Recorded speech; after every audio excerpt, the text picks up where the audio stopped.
Hello, Craig Birch here in Leicester with it's an evening with a wrestling legend. A wrestling legend who never actually got in the ring himself. Well, he did get in the ring, got bounced out of it a few times. Eric Bischoff. Eric, welcome to Leicester. First question is, WCW, obviously such an integral part in that. When was the first time you came over to England? Because I could imagine, would it probably be the real event tour of '93, I'd imagine? I think it was around '93. No, I'd been here before, personally, on personal business or vacations, but for wrestling, I think it was about 1993. Yeah. Was that the tour where Cactus Jack lost his ear, or was it the European tour, wasn't it? I think a little bit earlier. I think that was the European tour. No, but I do think Cactus Jack lost his ear in the UK. I could be wrong. Somebody can correct me. We're still trying to find it, I think. So no, he found it. So, he picked it up in the ring. He picked it up and took it to a surgeon, tried to have it sewed back on. Yeah. It didn't work.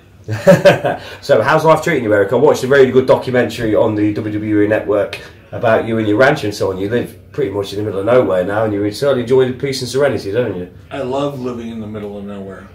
I get along with everybody around me. Yes, yeah, that's true. So how much involvement do you have in your wrestling business now? You obviously do a lot of podcasts with Conrad. There's some really good material there and so on. Do you do that from home, or do you go away to do that? Do you go to the studio to do that? No, I do that from home. So I don't travel much anymore. I'm not really involved in the wrestling business anymore, other than the podcast. So I try to keep my travel to a minimum.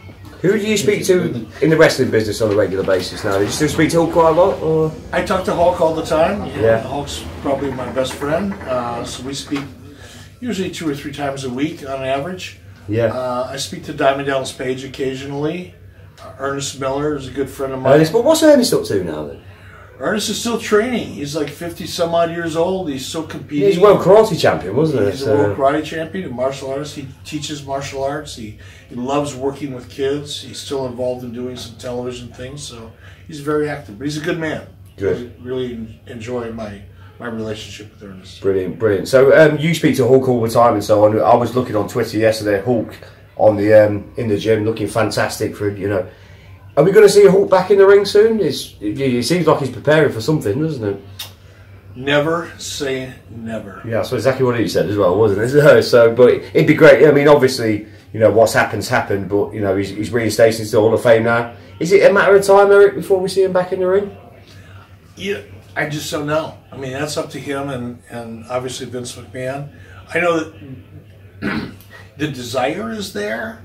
I'm not sure that it makes total sense for him, but that's something that he'll have to figure out for himself.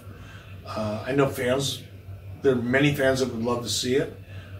We'll just have to wait and see. Of course. But obviously, talking from a WCW standpoint, we look back now, we've had so much time to reflect on it. And like we've talked about, that's why we're all here today, and so it's still so relevant, isn't it, all this time later. Was Hulk Hogan coming across the reason why WCW was a success it was? It wasn't the only reason, but it was one of the biggest reasons. There's never one thing, that changes the world. It's always a combination of events and opportunities. But certainly Hulk coming across to WCW was the beginning of it, and it has to be looked at as one of the main reasons why WCW was able to achieve what they did. Of course, he's the Babe Ruth, though, isn't he? He is the man. He's the biggest superstar this particular always brand. Will be, because he got there first. There were bigger. Look, Andre the Giant was Andre the Giant. Never drew that sort of ball. Andre the Giant passed the torch to Hulk Hogan, but Hulk Hogan was there when the wrestling business transitioned from a small regional territory structure to becoming a national franchise, and I think that will never change. And as long as that's always true, Hulk Hogan will always be recognized as one of the guys that really changed the business forever. Of course, you feel bad for him with the things he's gone through and so on. Okay, well, what happened and so on. But some of the criticism he's had is just uncalled for, really, isn't it? He's a good guy. He's one of the greatest superstars. For him not to be involved in wrestling is a travesty, really, isn't it? So. Look, we all make mistakes. We all fuck up. Yeah. There's nobody out there that hasn't done something, said something, thought something that was inappropriate, and probably people wish they wouldn't have thought or said or did. But Hulk Hogan is genuinely one of the nicest people I've ever met. I've been around Hulk for 25 or 30 years. I know what he's really all about. I know how he really feels and how he really thinks. And I think the perception, you know, based on things that happened 7 or 8 or 10 years ago, and the reality are two different things. Of course. The reality is Hulk Hogan is a really good man and a really good human being. Yeah, of course, of course. There's 2 or 3 questions I've always wanted to ask you. I've waited most of my life to ask these questions, so I'll fire straight into them. It's 2018 now, 1998. I've seen you say this on a few interviews. That's when you should have walked away from WCW with at the top. Looking back now, is there anything you could have done to avert the tides that was coming? That, you know, the way the business was going, the way the company was going at that time. No. Honestly, AOL Time Warner had no interest in professional wrestling, and there was nothing that I could do to change that. It wasn't about money. It wasn't about success. It wasn't about ratings. They just didn't want the product on their network because they felt that it was a lower class, lower brow product, and they wanted to make higher brow, higher class movies and other forms of entertainment. So yeah, we were occupying real estate that they didn't want us to occupy, and there was nothing I could do to change that. It was their highest ranking, it was their highest rating program for years though, and still is to this day. Yeah. There's no other original series that TNT has ever produced that got higher ratings than we did at Nitro. Of course, of course. WWE questions. Well, question number 1, when the first night in WWE Raw, you were seeing a backstage skit with Booker T. Did that take the surprise factor away of you actually coming out and being announced as a general manager? If that backstage skit didn't happen and Vince McMahon just says, Eric Bischoff, that would have really blown the roof off the place. Yeah, in my opinion, it did, but there's 2 schools of thought. You know, and you have to think about it from the perspective of a producer. A producer's job is to get the highest ratings you can get. And here's what would happen. You know, when you watch television, at least in the United States, you watch a show and you've got a 4-minute commercial break.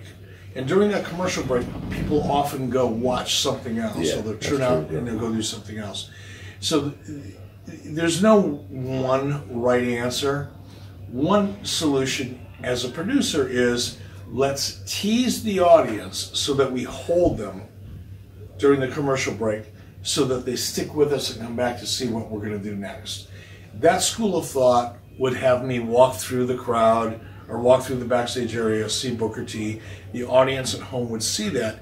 The logic being that people would pick up their phones and go, oh my God, you're not going to believe what's happening. Tune into Raw. And they would hold their audience. I understand that. I don't agree with it.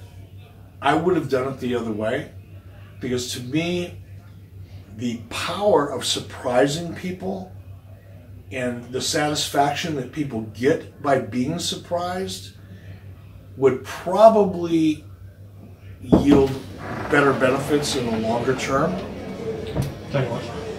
Like I said, there's no one right answer. It is a quandary. But I would have done it differently. Of course. And last question, because I know everyone's dying to speak to you and so on.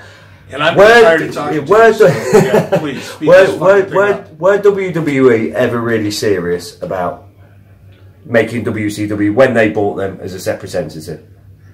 You know, I can't speak to that. I wasn't there. I wasn't. In your opinion? No. Yeah. They weren't. Okay, fantastic.